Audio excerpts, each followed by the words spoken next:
हाल ही में शिवसेना में शामिल हुई अभिनेत्री से राजनेता बनी उर्मिला मातोंडकर ने कांग्रेस से अपने संबंधों को लेकर खुलकर बातचीत की है। उन्होंने कहा, कांग्रेस के साथ कम समय के संबंध का उन्हें कोई पछतावा नहीं है। उनके मन में कांग्रेस के आला कमान नेतृत्व के प्रति बहुत सम्मान है। उन्होंने कहा, कांग्रेस की ओर से महाराष्ट्र विधान परिषद में गवर्नर के कोटा से सीट के ऑफर को लेने से इनकार कर दिया था।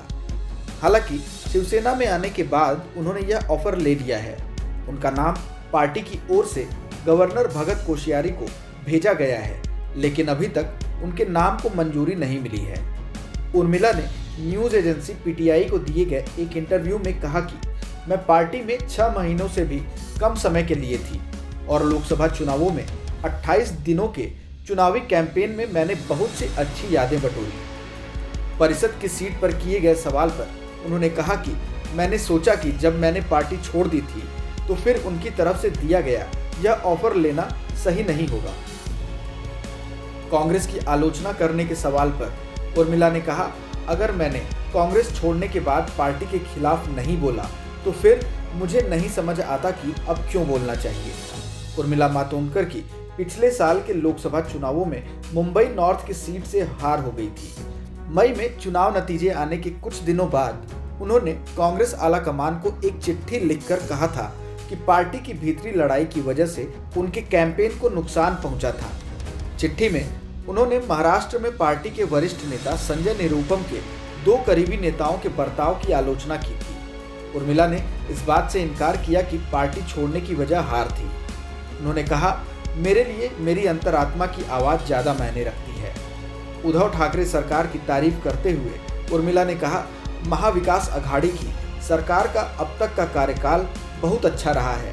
उन्होंने कहा, कोविड-19 आउटब्रेक और प्राकृतिक आपदाओं का यह वक्त बहुत ही चुनौतीपूर्ण था।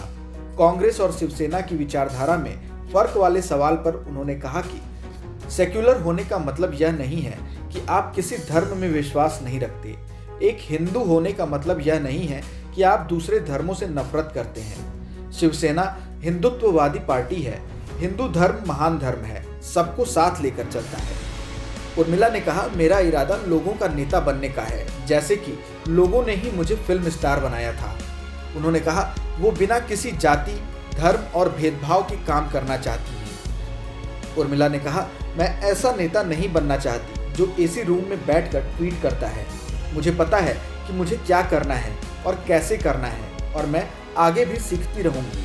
उर्मिला ने कहा, अगर विधान परिषद में उन्हें जगह नहीं भी मिलती है तो भी वो शिवसेना के लिए काम करती रहेंगी। फिलहाल इस वीडियो में इतना ही।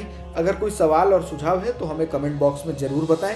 देश और दुनिया की ताज़ा तरीन खबरों की अपडेट्स के लिए हमारे चैनल लोकमत हिंदी को सब्सक्राइब करना न भूलें। अगर आप ये वीडियो फेसबुक पर देख रहे हैं तो हमारे पेज को फॉलो जरूर कर लीजिए।